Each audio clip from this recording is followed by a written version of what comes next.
আচ্ছা তাও মেনে নিলাম, কিন্তু দিন দুপুরে কেন?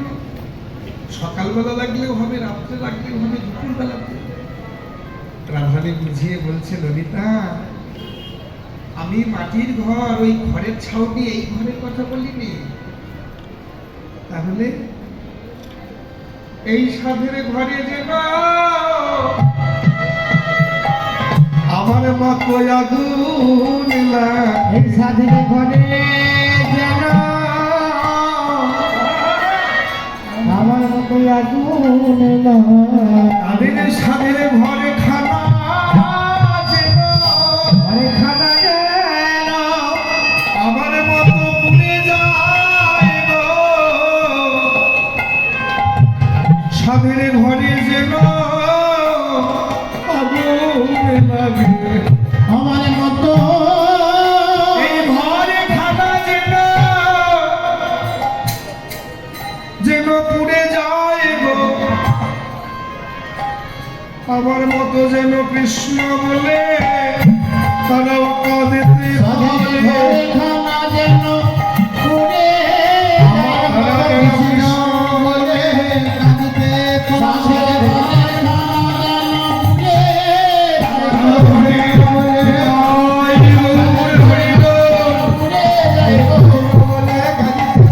ঘরে খানা যেন পুড়ে সাধের ঘরে যেন ললিতা, সকালবেলা যদি কারোর ঘরে আগুনে লাগে, সেই আগুনের তো তীব্রতা থাকে না।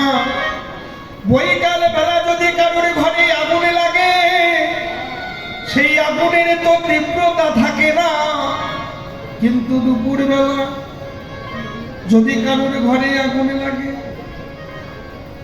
রবি সকালে অর্থাৎ বাল্যকালে নয়,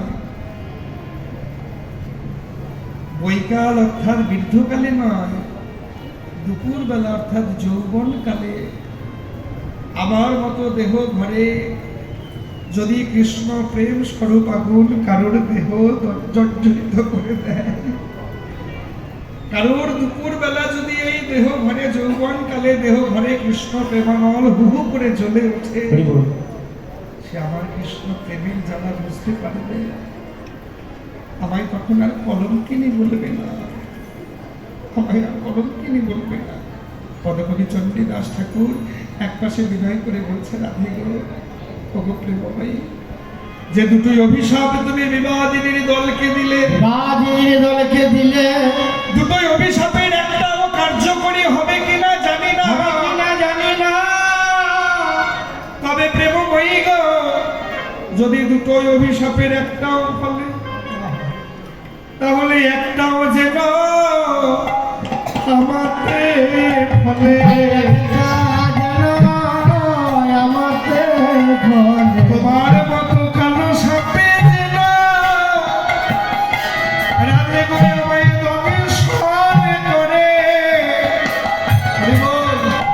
পদকবি চণ্ডীদাস ঠাকুর রাধারানীকে উদ্দেশ্য করে বলছে, রাধে, দুটো অভিশাপ যে বিবাদিনীর দলকে দিলে কার্যকরী হবে কিনা জানি না, তা যদি কার্যকরী হয় একটাও যেন আমাকে কার্যকরী হয়।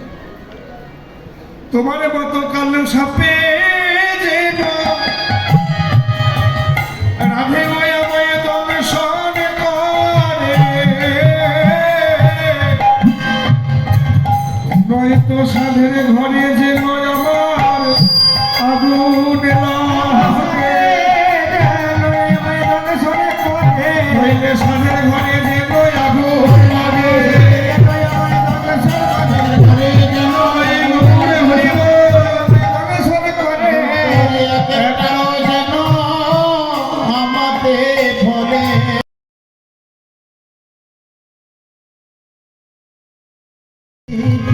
কর্ণামৃত গীত গোবিন্দ আহারে, কর্ণামৃত গীত গোবিন্দ আহারে, বলে রাই রামানন্দ স্বামী মহাপ্রভু রাত্রি দিনে, রামানন্দ স্বামী মহাপ্রভু রাত্রি দিনে, গাই শুনে পরম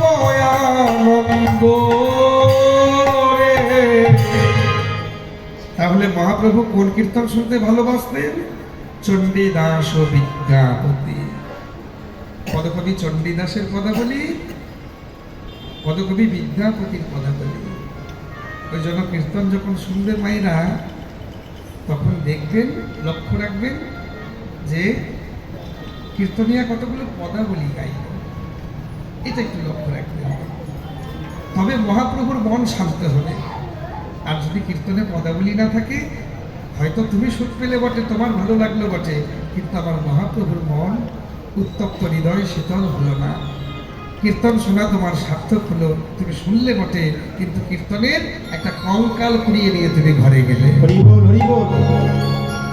হ্যাঁ বন্ধুরা, কৃষ্ণের সঙ্গে প্রেম করতে হবে, প্রীতি করতে হবে, ভগবানের সঙ্গে প্রীতি করতে হবে, সদ্গুরু চরণ আশ্রিত হতে হবে, শান্ত হয়ে বসে মায়েরা। সমস্ত সালে আমারও কলঙ্ক গায়,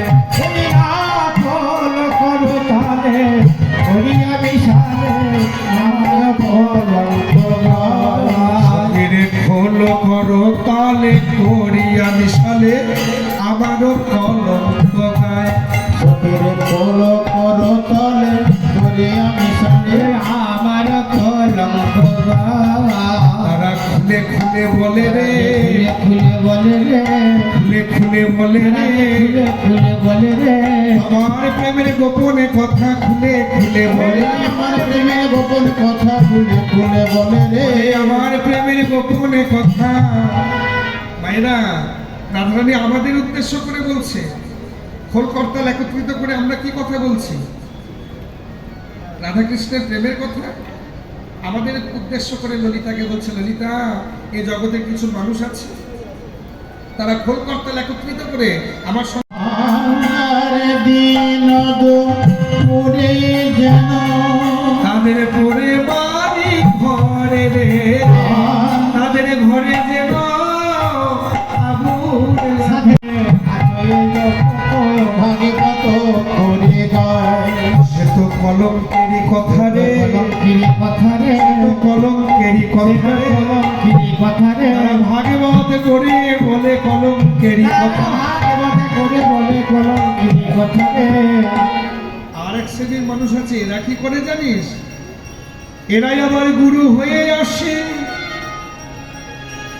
শিষ্য পারে না বলে, গুরু হয়ে আসি শিষ্য করব বলে, ওরে ললিতা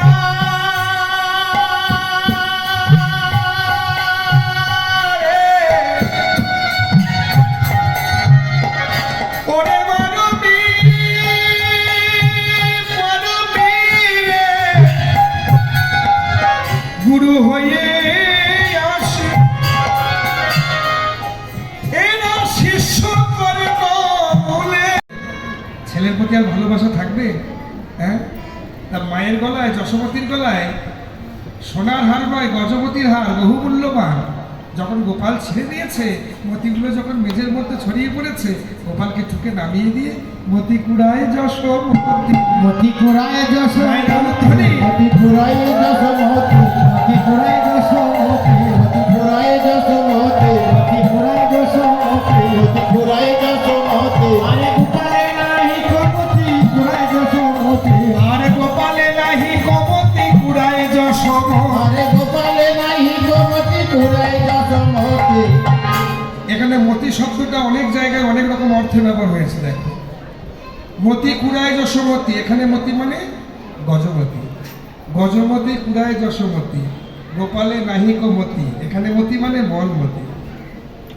মনমতি আর গোপালের প্রতি নেই, মনমতি গিয়েছে কোথায়? গজমতির দিকে। গোবিন্দকে যেই যা নামিয়ে দিয়েছে, ভগবান মুচকি হেসে বলছে, মা গো, আজকে গজমতী তোমার কাছে মূল্যবান হল, খেতে দেব ক্ষীরেশ্বর নহবরে, গোপাল যত পারো খেতে দেব ক্ষীরেশ্বর নহবরে, একবার নাচ রে গোপাল, একবার নাচ রে গোপাল, মায়ের আঙিনার মাঝে নাচ রে গোপাল,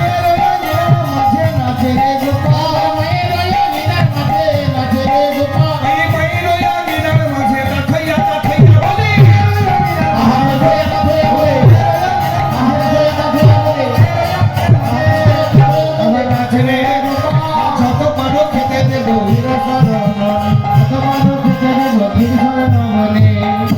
নাচিতে নাচিতে গোপালের রাধা ভাবে মনেতে পড়িল ধর গো বলি গোপাল বলে আমার দুলাতে